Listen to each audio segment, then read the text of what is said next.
So if you're a mom who has a child that was just diagnosed, or you still haven't really dealt with any of your grief because you are really busy trying to find your next therapy, you really don't have the energy to do any of your own work, any of your own healing, then you're going to want to listen to this podcast. You're going to want to follow us this year, because that's my part of what I'm going to be doing.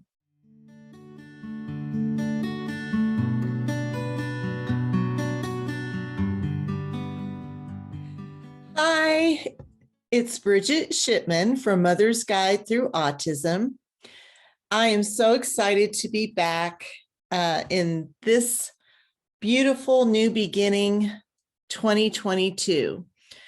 We took a little bit of a break over the holidays, and there is a lot to be excited about. And I'm going to be sharing with you some of the changes that we've made in Mother's Guide Through Autism that I believe is just going to make our support, knowledge, and offering you all the inspiration and hope that Joseph and I have been doing for the past 2 years. I can't believe it's been 2 years since we started our podcast, but we have, and we are also busy finishing up a book called Mother's Guide Through Autism, which is my half of the book, and then Joseph's half of the book is Through the Eyes of the Guided, that I'll also be talking to you about towards the end of this podcast. So lots of great stuff to share with you all. But before we really get into all the things I'll be talking about, which mainly is going to be about how to navigate resolutions, really and truly, how to goal set, and also when you don't really feel like goal setting, when you really don't feel like setting resolutions, and that's okay too. So I'm going to be talking about new beginnings today. And I had a great holiday. I hope all of you did too. It's always great when both of my boys are home and they're all under one roof, whether your kids are toddlers, infants, middle schoolers, junior high, high school, they're home from college, or they're grown. For me, the same feeling applies. I'm always excited. I'm always ready. And nothing personally makes me happier than when I have my family together. So I hope you all had a wonderful holiday. I know times are really tough right now with the pandemic back in full bloom. Many of my friends and family have gotten this new variant. So I'm sending you all healing love. I hope that everyone's doing great. So let's talk about New Year resolutions. I am always excited to start brand new, to renew.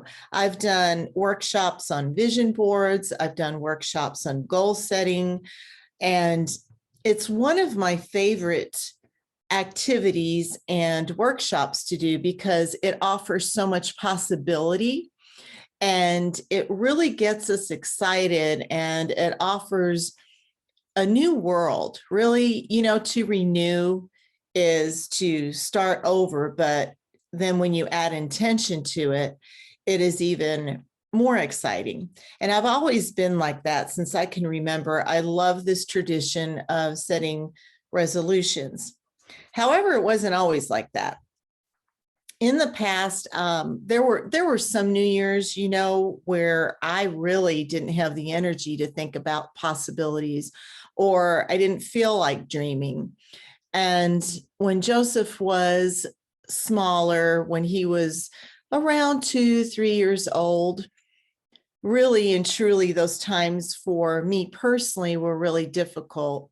And I know when I coach other mothers, that have kids that are being diagnosed on the autistic spectrum, that there is a lot that goes on inside of us that we don't talk about. And not because, it may not be because you don't want to. That may not be what it is. There's many reasons for keeping our feelings to ourselves. And a lot of it can just be simply that you're just trying to survive, that you're getting through the next day, and you just simply don't have the energy. In Martha Beck coaching, which I am a certified Martha Beck coach, we call that square one. And I really understand square one really well.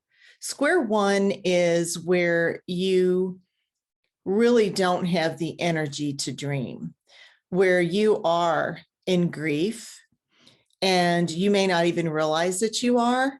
But whenever a life event happens in any of our lives that is traumatic, we can all go into the grieving process.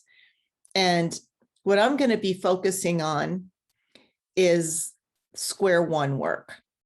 So if you're a mom who has a child that was just diagnosed, or you still haven't really dealt with any of your grief because you are really busy trying to find your next therapy, you really don't have the energy to do any of your own work, any of your own healing, then you're going to want to listen to this podcast.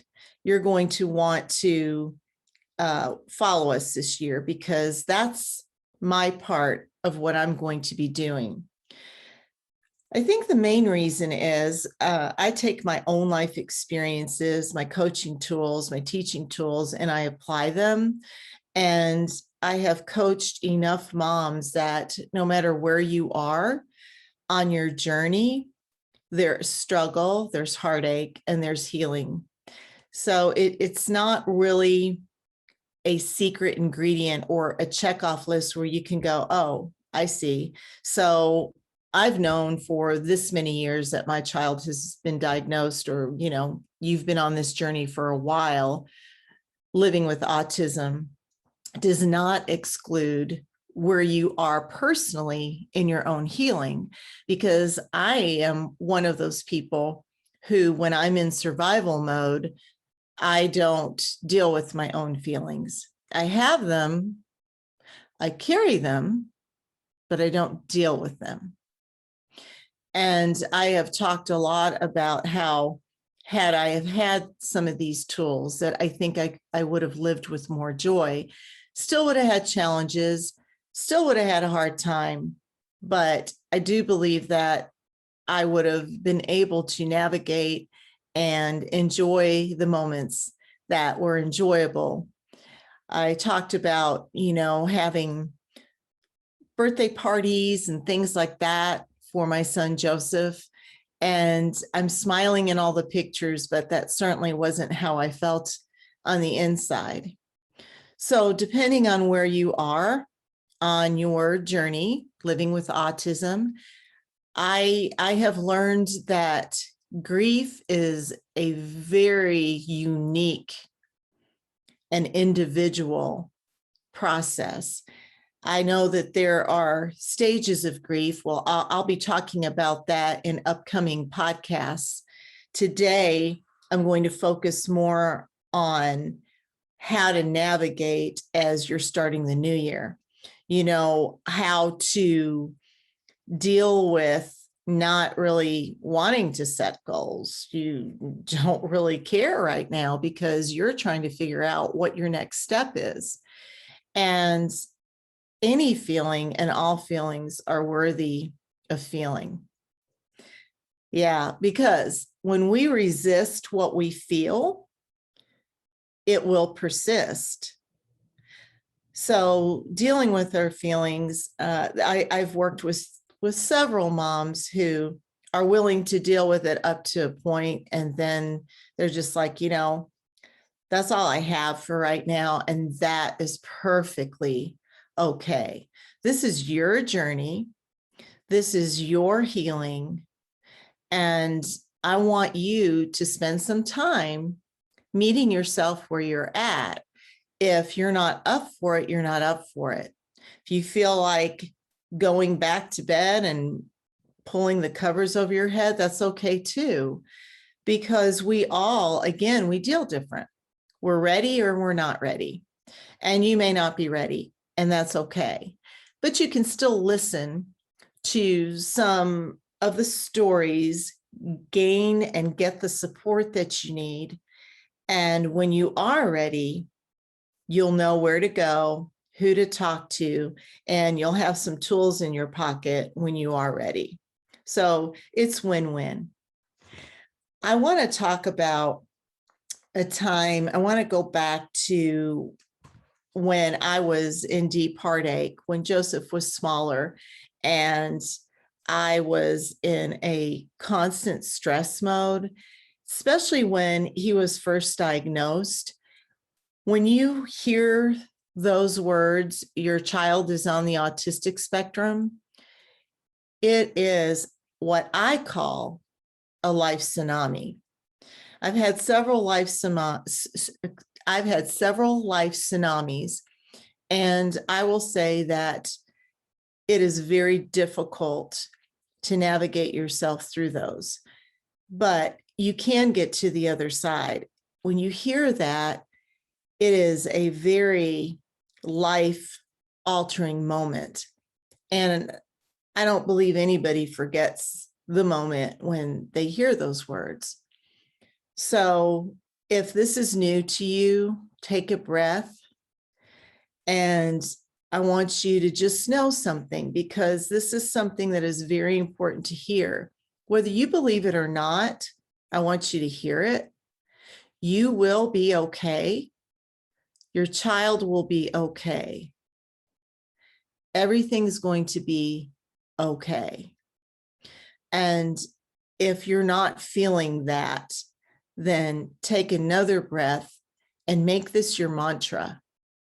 Use this daily when you're feeling like you don't know what to do, when you feel like your mind and your thoughts are taking over and your fear gets really, really, really big, because we all do it. You start projecting what is going to happen in the future.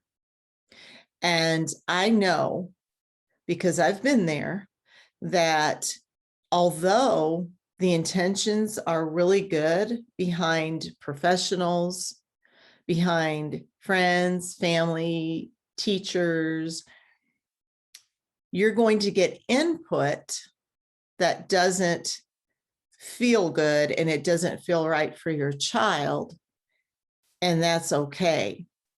Because when Joseph was first diagnosed, it was a very grim future that we received.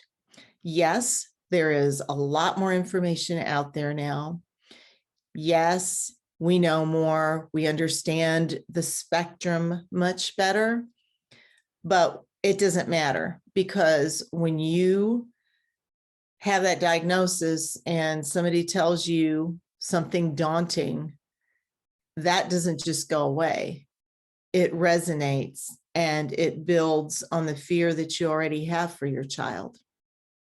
One of the most powerful things that I have found, especially when you get that first diagnosis and you're in square one of a life tsunami, it's very, very difficult to know what to do. I have heard this a lot in my coaching with moms, with grandmothers, with anybody who is living with autism, quite frankly. And the one thing that I hear is, I don't know what to do. I don't know what to do first. And that's why I always say, look, take a breath. You're going to be okay first. Slow down and realize that you are not alone. There is support out there. There's so many podcasts out there. This is one of many that are here to give you all the support, all the love that we can offer you, especially those of us that have lived it and are still living it, right? So you're not alone. You're going to be okay. Then what I would say is take another big breath, absorb that, and let's slow down. I want to use this time with you today on this podcast to let you understand, feel it, know it. You don't have to believe it right away, but I want you to know that we've all had joy in our lives. You might have had a really special day. So I'm going to focus on that right now. So you're going to be okay. You've taken your breath. And now I want you to go back to a time where you have felt joy before. If you're in square one, you may not be able to go right to the feeling of joy. So I'm going to share one of my most joyful memories. Maybe this will trigger something in you so you can go back to, just even if it's just for a split second, remember joy. Because I want you to live with more joy. And when my children were born, that day is like a beautiful, happy movie in my mind. And the feeling that I get when I think about my child, each one of my sons being born, I feel complete joy. Each day was one of the happiest days of my life. So I can go back to that day and I can trigger my joy. And I can feel it right now as I'm sharing it with you. So try to go back for this moment and think of a joyful day, a joyful moment that you've had in your life, and let's trigger that joy. I know that if you're at the beginning of this journey or you really haven't dealt with grief, you're in the grieving process, it is very difficult, but I love this metaphor, right? So when a storm moves in, the sky gets really dark, it's really cloudy outside. The sun is always shining behind those clouds. So while you're in square one, managing this life tsunami, know that the sun is shining and that you will feel joy again. I want you to think about that moment. Joy is really hard to explain. So for me, I came up with the definition for myself, and it would be awesome for you to work through that and come up with your own definition of joy. But for me, I define joy as living with purpose and then celebrating the feeling of positive emotion that comes from joy. So once I feel it, I celebrate that positive feeling.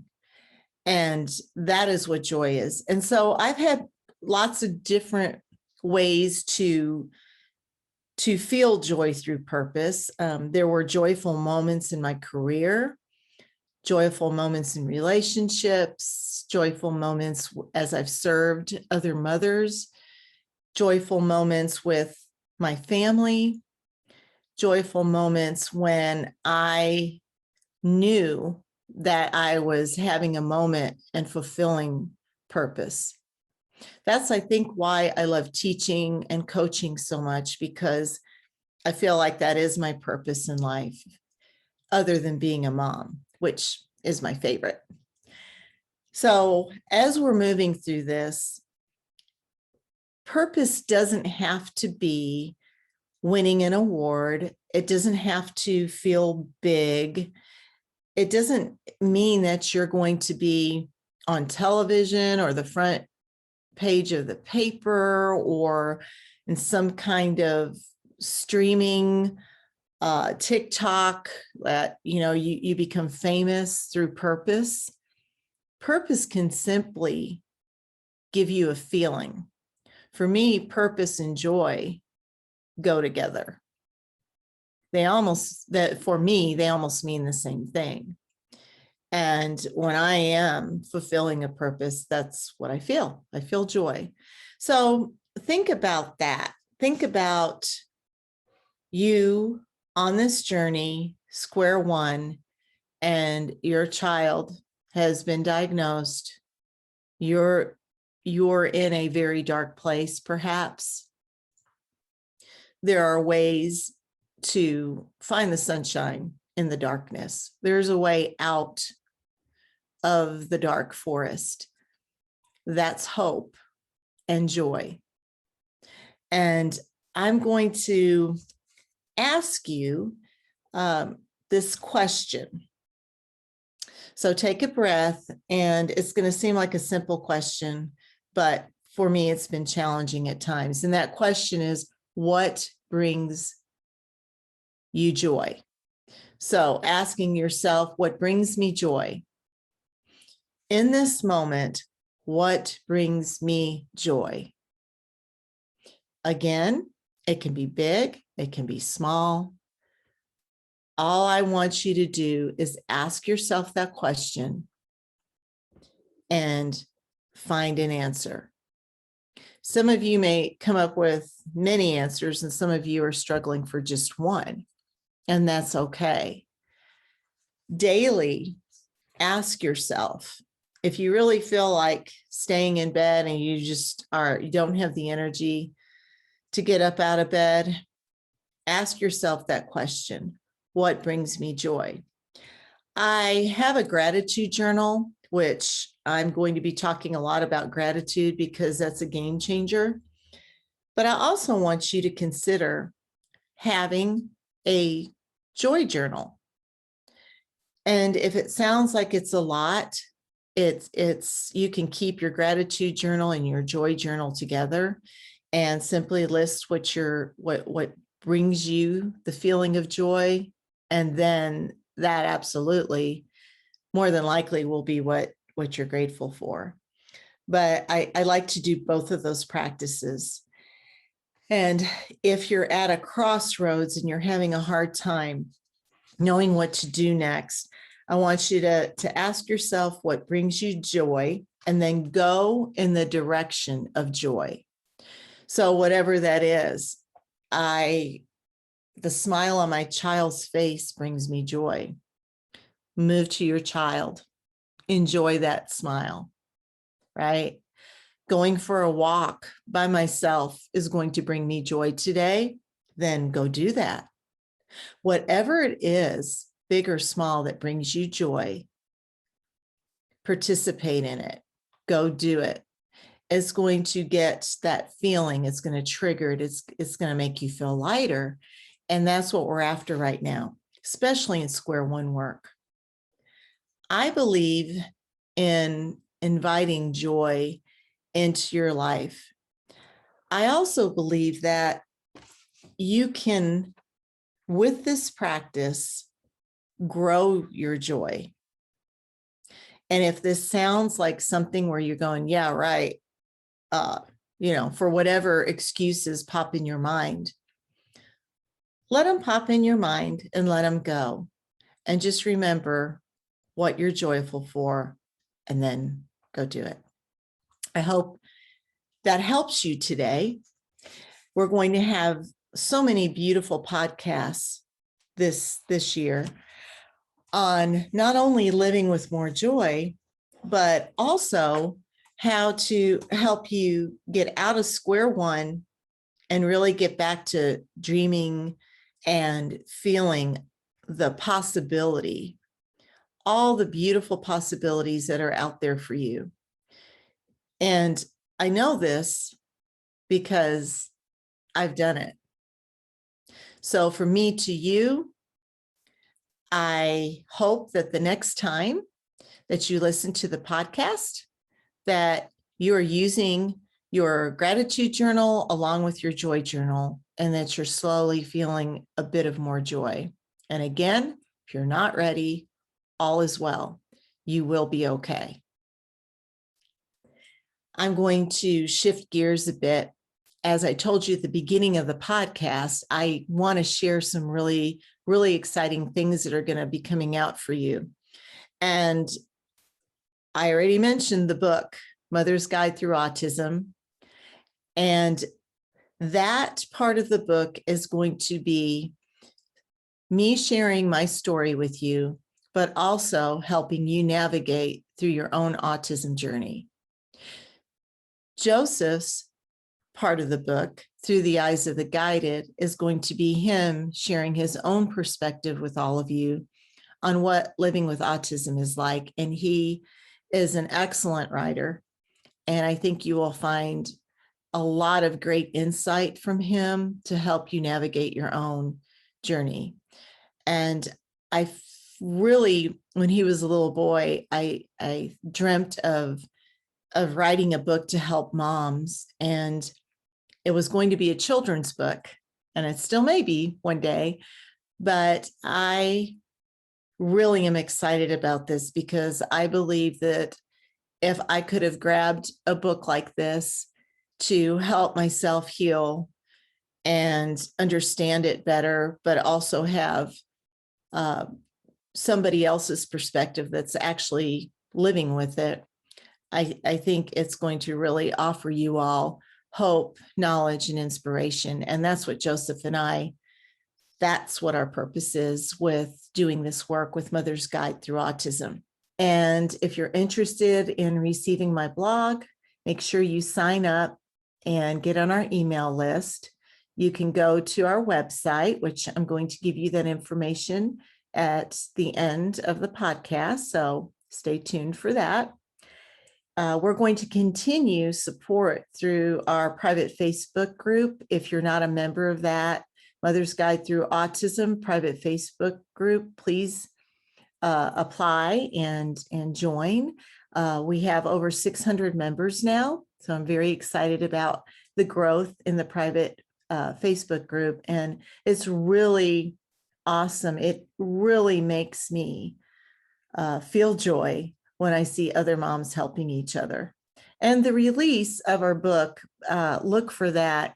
What our goal is to release this in April. Joseph's going to turn 30 on April 16th. That's the goal, to release the book on his 30th birthday.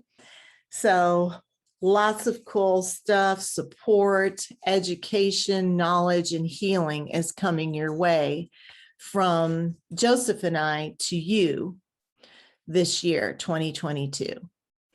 So stay well, stay safe, and I'll see you in the next video for our podcast.